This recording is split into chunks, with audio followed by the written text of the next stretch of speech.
Welcome to the Woodpreneur podcast, the best podcast for the business and marketing side of the sawmill, lumber, and wood industry. What's a woodpreneur? If you have a business where you make money as a woodworker, sawmill owner, selling slabs, or a content creator, then you're a woodpreneur. My name's Steve Larziliere, and I started Woodpreneur Life, Acres of Timber, and the Woodpreneur podcast just for makers, wood entrepreneurs, and small business owners just like you. We're on a mission to empower thousands of wood businesses to grow sustainably and put out great products. Each week, I interview makers, sawyers, content creators, and 6- and 7-figure entrepreneurs that know the wood industry inside and out. With topics covering everything from the urban lumber movement, sustainable sourcing and design, we'll discuss the ins and outs of how to grow, monetize, and fully immerse yourself in the woodpreneur lifestyle. If you're a hobbyist, a full-time wood business owner, part-time entrepreneur who wants to become a content creator, or quit your day job to pursue your dreams, the Woodpreneur podcast is just for you. Thanks so much for listening. Now enjoy this episode.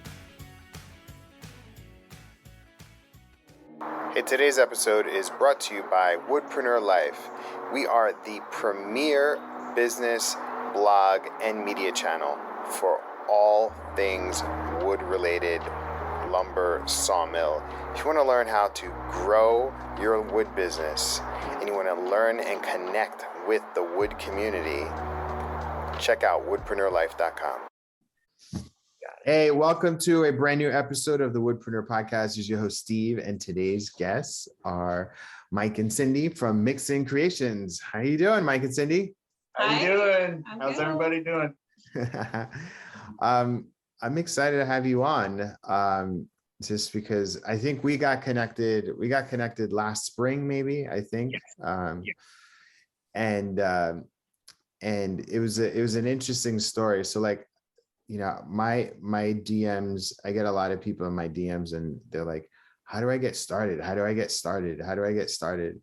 And lately I've been telling them, just listen to the podcast. That's all I do is tell them to listen to the podcast. And then when I was living in Michigan, I was working in the shop and I happened to go on an Instagram live and I get a message and I was like giving some advice and I get a message and Mike sends a message in the live feed. He was like, hey, I listened to what you did. I listened to your advice and then I did it and I've been making money. And I was like, what? And then, so I pulled him and Cindy and their kids on the Instagram live, which is pretty awesome. And he started telling me this story about how he started, how they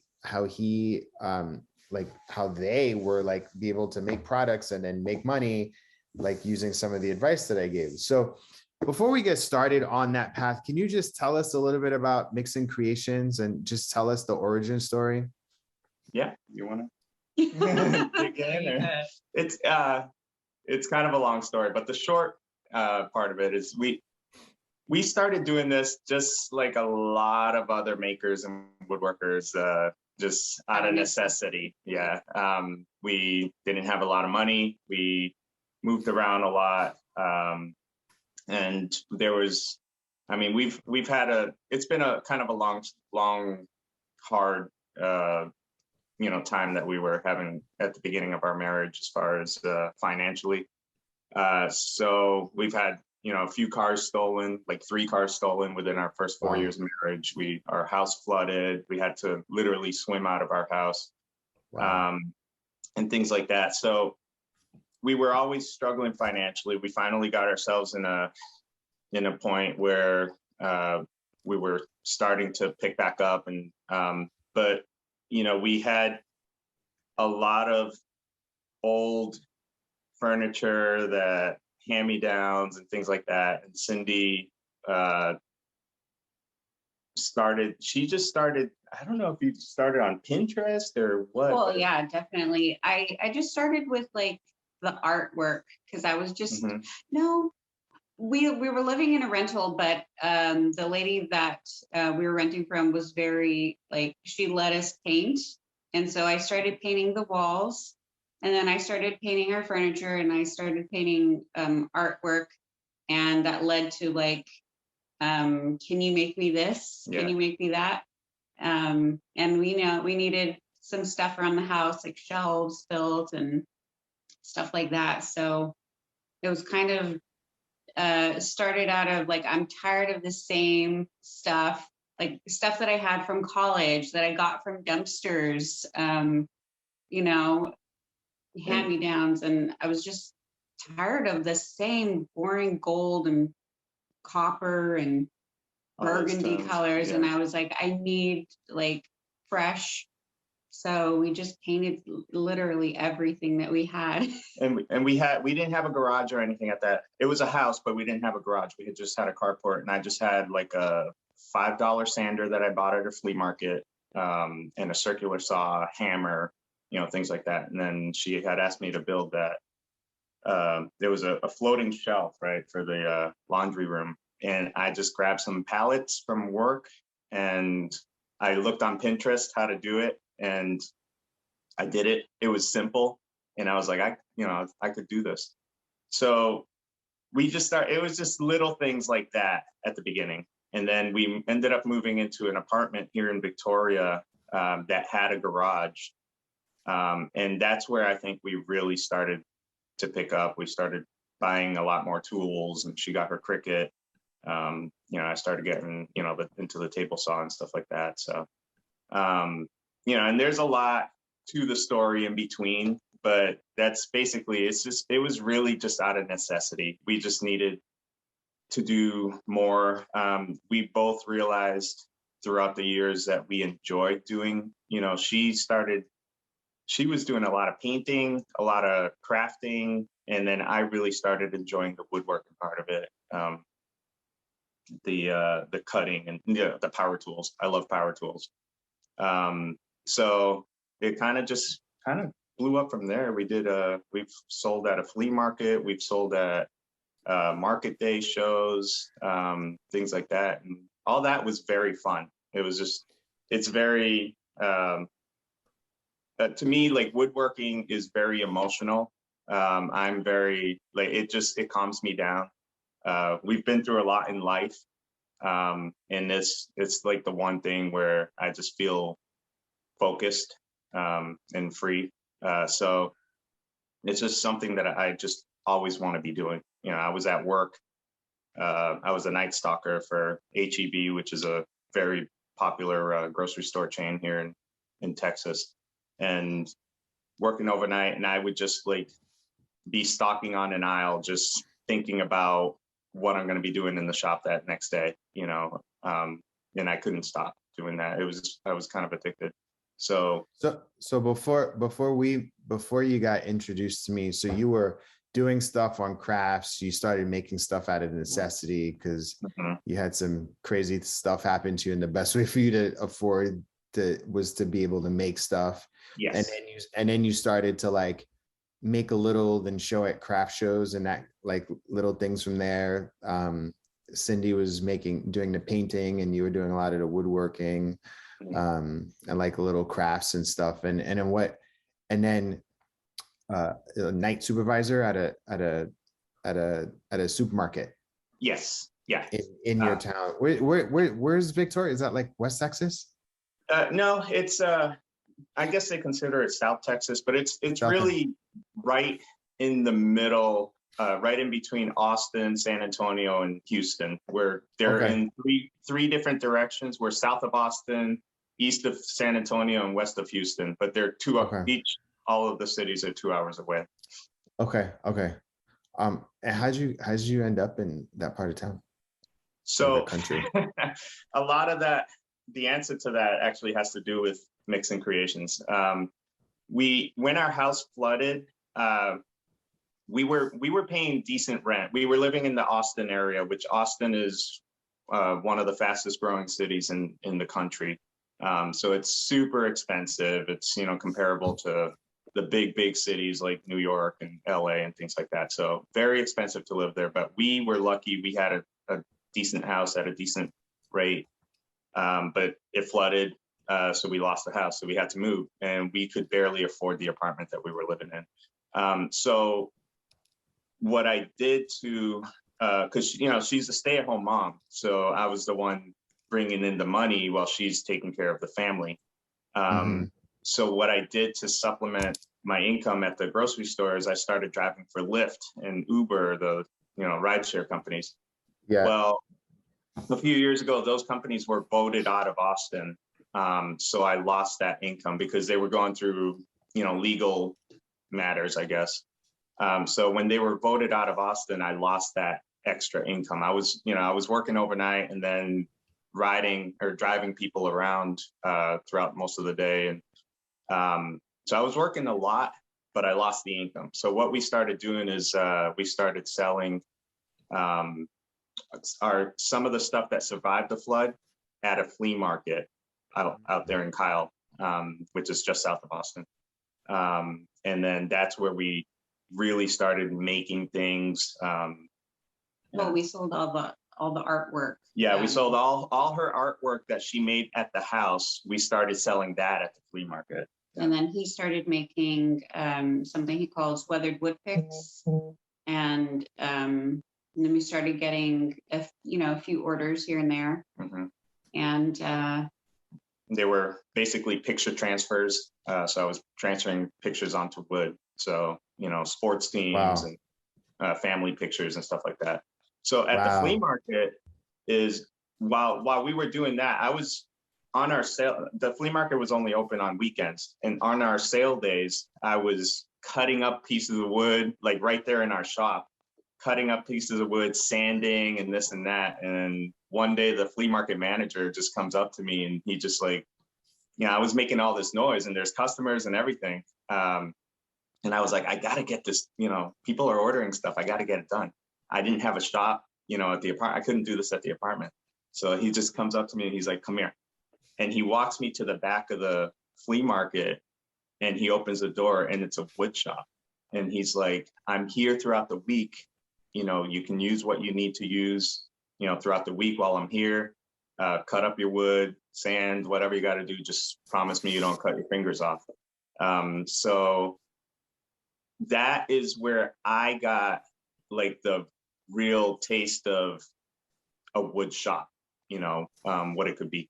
And, he didn't have all pristine, festool or anything like that. It was just a working man's shop, but I got to use the table saw for the first time. I got to use a miter saw for the first time, things like that. So and I was going there all the time throughout the week. After work, I would go cut up all the wood. I had everything, all my days set up that, by the end of the week, by Saturday, when it was time to sell, we were ready to, give the orders to the people. So, sometimes when you go through tough things in life, there are little angels out there that see that you're working and you want to do your best and you want to produce. And there are good people out there, right? This person seemed like a good person, right? Absolutely. And that must have given you some hope, right? It did. We were going through so much because we had just lost everything and then lost that income. And we had another business that was on hold because we couldn't afford the time to get to it, and we lost all the equipment, all the inventory, and we were still paying for it. Yeah. So we were in serious debt. Yeah. We were just we weren't doing well. But it took a lot of work, especially financially. So what MikCin Creations did, when we moved to Victoria, we got the apartment with the attached garage, and I was able to do my woodworking there. Looking back now, what it did is it gave us goals. She ended up getting us. So all the money I was making was just, basically going to her, and she was doing all the bills. We ended up getting ourselves not completely out of debt, but very close, financially. And this is just from working overtime, overnight, and then working, in the garage during the days and selling. And doing this and that, but she was also organizing everything. I mean, I couldn't buy a lollipop without her knowing about it. It was just, we were just very, very frugal, and this and that. So we got to a point where we were finally, years later, we were finally able to buy our house that we're in now. And then a year after that, a little bit over a year after that, we got ourselves to a point where we were able to make the decision and give this a shot full time. So tell me, so at the time that we met last spring, Mhm. Where I think you were in your house, Yes. right? And you were still at the thing. So talk to me about like at the moment where you started following me and like. So I was kind of creeping you on on Instagram for a while before that, and I was listening to you. I listened to my podcast on Google Podcasts, and I was listening to your podcast, and the one thing compared to other podcasts, the one thing that you have that I love is your advice. Like you give the best advice to normal people. And I was like, man, this is awesome. And then I started following you on Instagram. And then on that live, we were at this house. And I think we were getting ready to do something. It was like dinner or something. I don't know. Yeah, it was something. It was later in the evening. And I was watching you. I remember I was sitting at the desk that we built, a 12-foot desk that we built. And you went on and what it was you were, during one of your podcasts, you gave advice to somebody to go to Facebook, use Facebook as a selling tool, because, and it made sense to me because what we do is not like necessarily a digital thing. So we're selling stuff to local people. So why am I here spending all the time on Instagram and not showing it off on Facebook also, where my, that's where my family and my friends are, so I started doing that. I started posting some of the pictures of the stuff that we made on Facebook, and then we got some orders from my friends, from people that I worked with, and things like that. So that was really cool. And that's when I popped on. I commented when you were on a live, and then you invited us on the live, and you gave us some good advice during the live too. So it was really cool. What happened after that? So did you continue doing like this social selling on Facebook afterwards? Like, how did you continue to like grow from it? Because correct me if I'm wrong, at the time, there was like a few $1,000s that you made, right? From that? We had orders. Yeah. So it wasn't, it was, we ended up making quite a few $100s with the benches and things like that. Mm-hmm. So there were some that fell through, but to me, it was just the fact that we were out there. And it's what led to where we are now.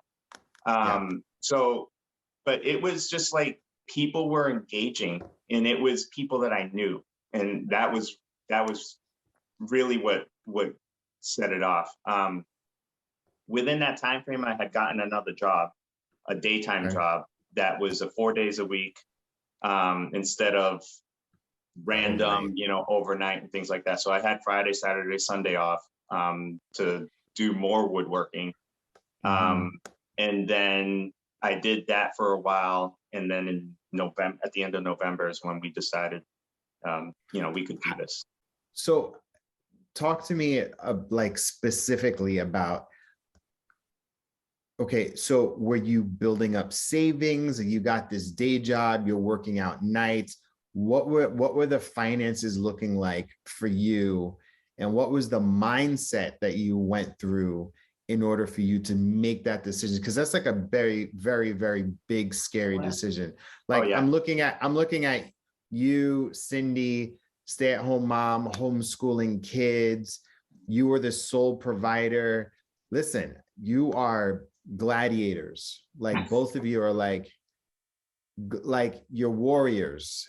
Yeah. Like It was you've been through so much together. Like, and I'm sure that I didn't even know the half, right? Flooding, debt.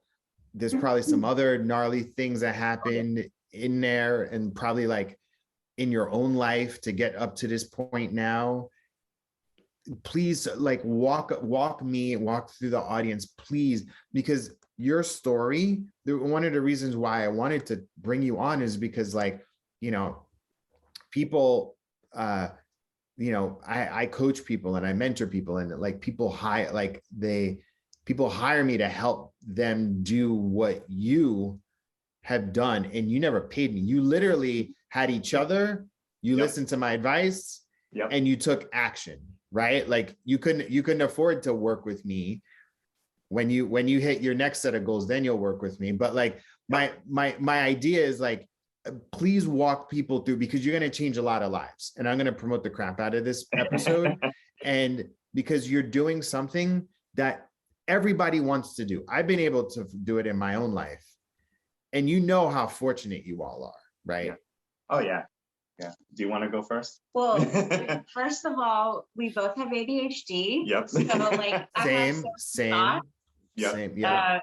That I hope that I can remember. So when we were at the apartment, we had a lot of orders, and he didn't have the time to. How did you get a lot of orders? What was the thing that you did to get you a lot of orders? So we had a lot of neighbors at our apartment that we worked out of our garage. They'd drive up, they'd talk to us for a long time, and people would just drive by and they'd see us working out in the what's called parking lot. The parking lot, yeah. And we got a lot of orders there. We got a lot of orders from my family, and I think from social media. Some were from Facebook. A lot were from Facebook. Well, not a lot, but at the apartment, I wasn't really posting on Facebook that often.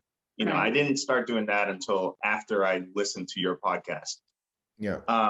But to get maybe a little bit deeper into this, as far as making the decision to go full time.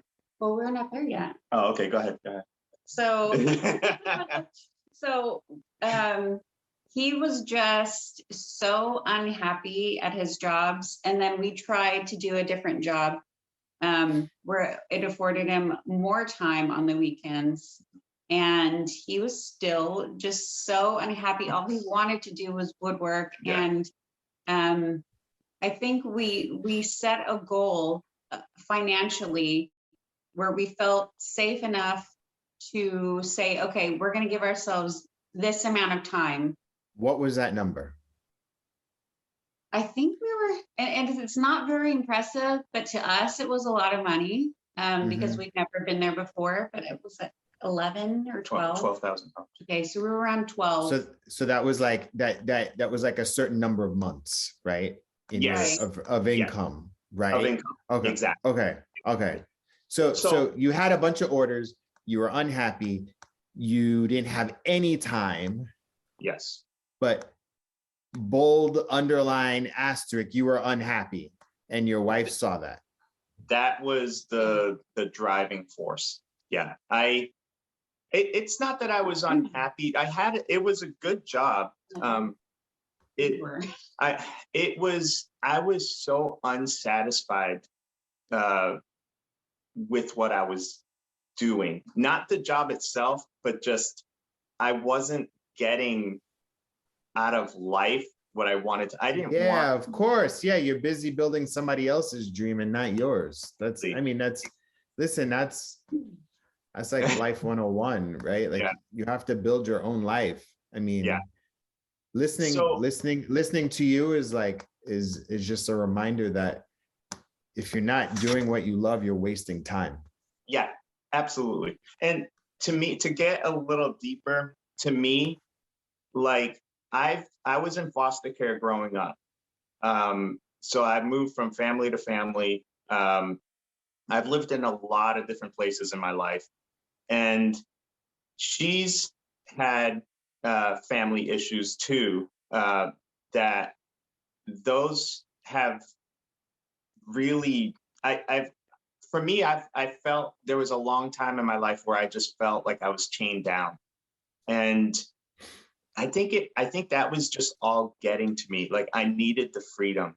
And we had to, having the house, having the children, I think we had to, I know we had to be responsible and make sure that we did this the right way. But at the same time, I mean, the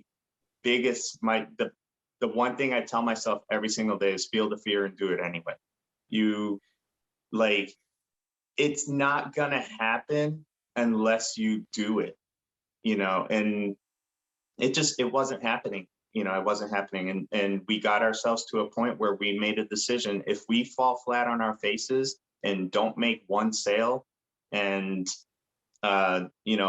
lose all our savings, we,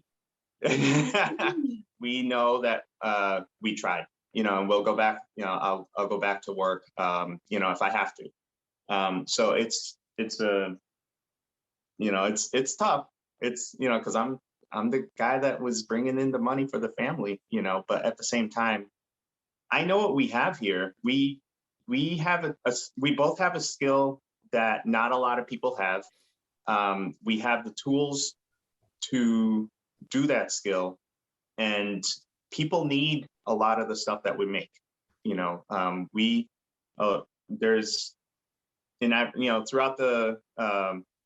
Throughout 2020, you found out a lot of people need a lot of stuff done in their house. So I think it was just a combination of everything. We've just been wanting this for so long. Nolan built, I think in his podcast with you, he mentioned something. He was good.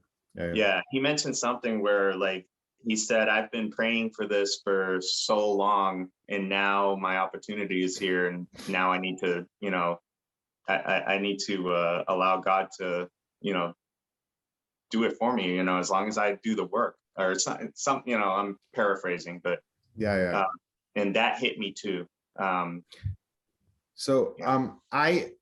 am I'm getting pretty emotional listening to you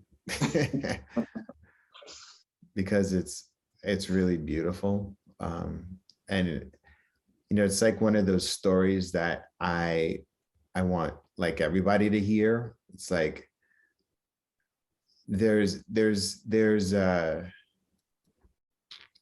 so today is my dad's birthday.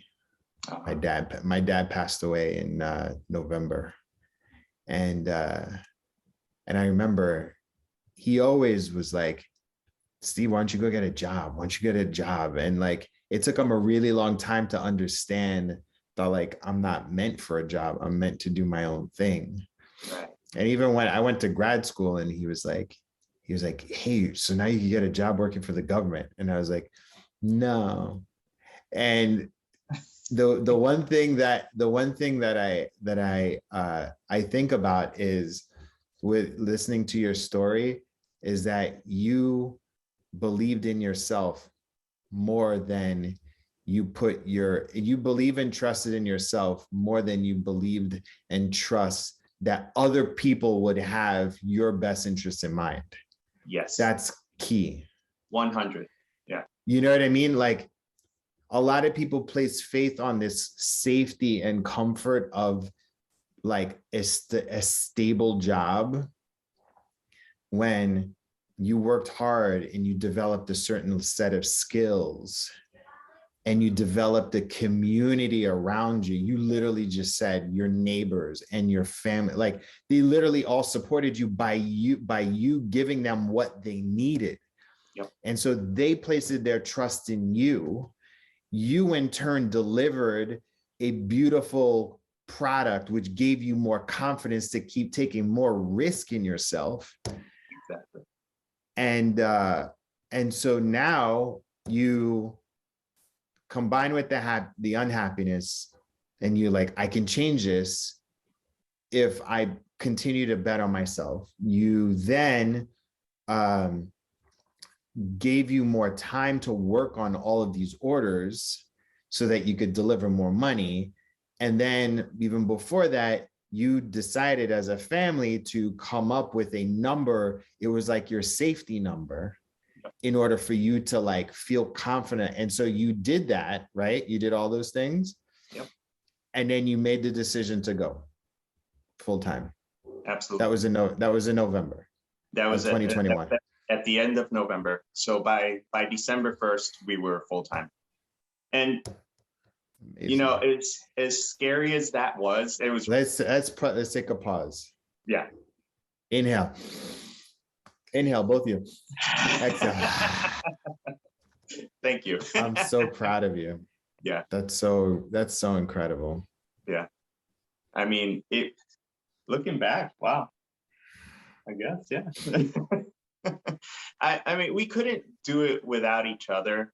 You know, the things that she does are so crucial to me, and I can't do what I do without her. You know, and it's the organization. She keeps me organized, like to a T. She keeps me accountable. You know, we've learned the frugal life, you know, and our time together is here at the house with the kids, you know, and we're happy about that. You know, the one thing that we have been able to do these past couple of months now that we've been doing this full time is we're having dinner almost every night together. So great. We cook dinner together now. You know, I'm in the kitchen with her more. You know, so it's just the things that we're getting out of this right now are things that we need in our relationship. But at the same time, we're trying to make some money too, you know? And I think I'm excited about our future. Like it's a little scary, yeah, but we're not going to fall flat on our faces. We're ready for that, but we are going to make it. I mean, I don't know. She's more reality and down to earth. I'm nervous all the time. Yeah, I know. So I'll tell you a little bit. Like when I first started my business. So like I've started businesses before, right? And I've started my second business like a year into my relationship with my own wife. And this business was always very tenuous. It wasn't certain. And then I got comfortable being uncomfortable, which is probably where you need to, and you know, when you need to make money, you go out and make money. Like you just do what you need to do. And so I kind of got used to that. And then after a while, so I started this other business and my wife just got nervous. And then after a while, it was like the things that you put in place that kind of make you very secure. And so you both actually need to decide what are the things that make you feel secure. And like sometimes that may be like a dollar amount in your bank. It's like the bank cannot go below this amount, right? And for you, it's like always having a certain number of projects that you're working on at once. And even if it's not happening, maybe it's like you go out and you create a project and then you sell that instead of it having to be a project that a customer is doing. Like you always have a project that you know what I mean? But like for you, it's like you have to, there's the being comfortable, being uncomfortable. And it's like literally a state until I don't know how that goes away, but like, but after a while, like you'll start to breathe a little bit more, you know? So tell me what is life like right now, full time? Like, how are you doing, like money wise and like business wise? Like, how's it going? She's shaking her head. It was scary for us with the beginning of this month, because we didn't meet our dollar amount goal last month, and I felt like we can't do this. So we spend a lot of money on tools and wood, and we're not making that much back. I don't know if this is too much information, but Yeah. I'm scared. We did have a big sale, which took up some time, but it was a big sale in January. So that helped us. But I was expecting this. I feel like I'm super comfortable being uncomfortable. She's maybe learning to do that. Yeah. But Yeah. and it's crazy because I'm watching her go through this, and she's kind of doing that feel the fear and do it anyway right now. She's learning, and I am too, but she's got my back. Yeah. You know, and it's like I don't want to fail for her, you know. I want. Yeah. Well, take those words out of your mouth. Like, it's like, you don't want to fail. I will succeed because Yep. of Yes. the family. You know what I mean? So like, Absolutely, yeah. And it's, our children are watching us do this, you know. yeah. And I'm hoping that they are able to learn, you know, the business aspect. You know, we're teaching them. She homeschools them. She teaches them things that, you know, frankly, I wish I learned when I was in high school or elementary school or whatever. You know, they're learning that stuff now. So I'm hoping that they're our age. They know how to do it. You know. Yeah. You know, so tell me, so this is a part of the podcast where I give you any marketing or business advice. Mm-hmm. And it's going to be customized to you. I have lots of ideas, but for you. So tell me, what is something that you need help with at the moment? What's something you need to think through? Pricing. Pricing our product is something that we did. So what we did with our last project, it was a built-in, and we did an hourly rate. And then for the material, we did material times or plus 10%. Yeah. And then but what we probably didn't take into account for was, you know, things like gas and installation overhead. Yeah. Things. So pricing is probably one of the things that we have our struggles with. Yeah. The most right now. The other thing would be just getting people locally to know that we exist. You know, and I have some ideas for that, but you know, I'd like to hear what you. I know you've said a lot of. Yeah. So for me, I'll there's a lot of pricing formulas that I'm sure you can find online. For me, I'm like, I would just, once you figure out, like, the next time you do a built-in, raise the price, and then just continue to just raise the price until people start saying no. But like, just pricing is you could go to our Facebook group and just say, hey, what are pricing formulas? And you can play around, and there's like spreadsheets that you can plug stuff into just to see what it would look like. But like, whatever it is at the end, just tack on an extra 10, 20%, just because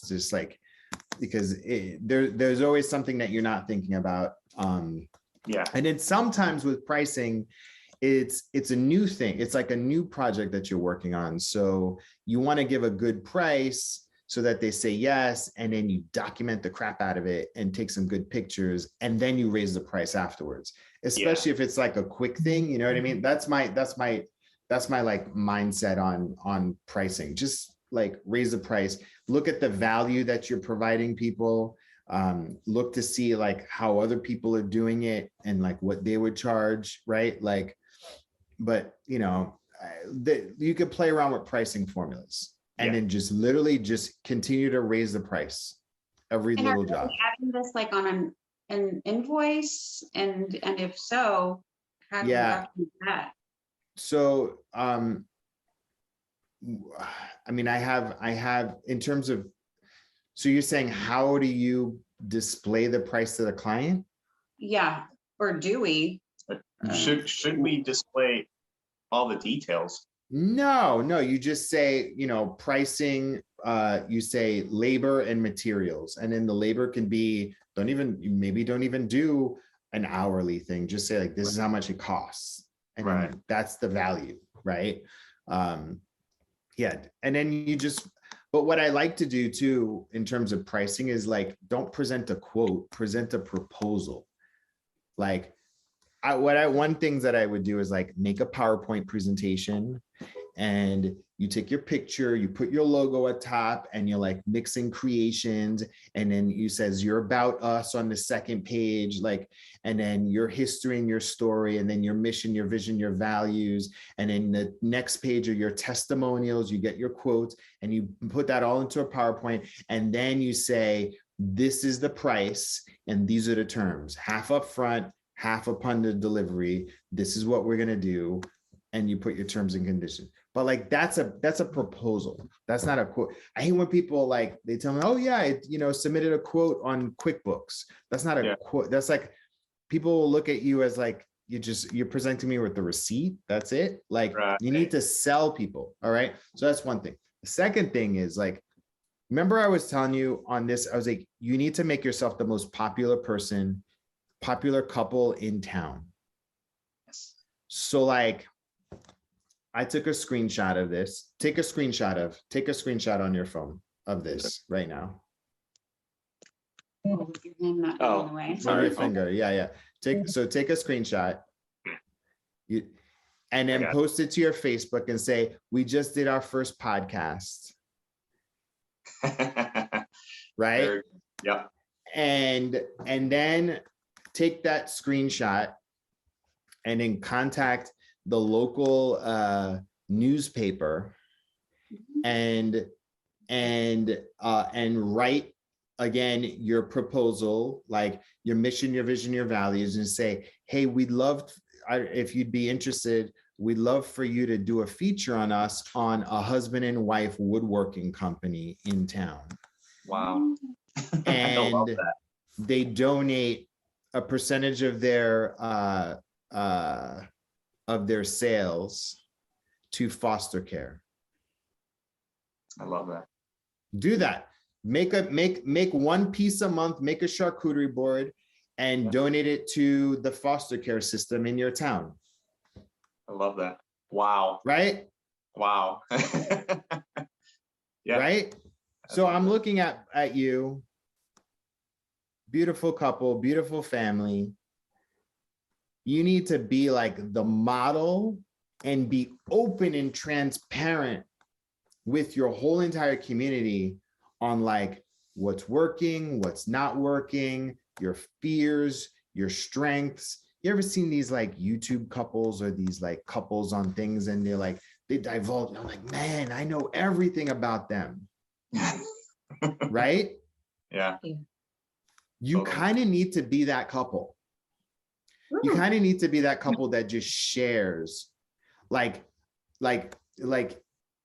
you can post this picture on your Facebook page, and then you can put like story time, that you start story time. 6 months ago or a year ago, our house flooded and we lost everything. Mike started to do woodworking. Cindy started to paint, and we were doing things to make our ends meet. We didn't have any tool. Next thing you know, I started listening to his podcast, and it really inspired me. And that's how I started selling stuff on Facebook. Fast forward to the fall, I'm able to take the skills, my customers, and the money that I've made and been able to go full time. 3 months later, I'm on the podcast that I learned all of this stuff from. God is great, blah, blah, blah. Chase your dreams, blah, blah, blah. Right? You know what I mean? Yeah. Yeah.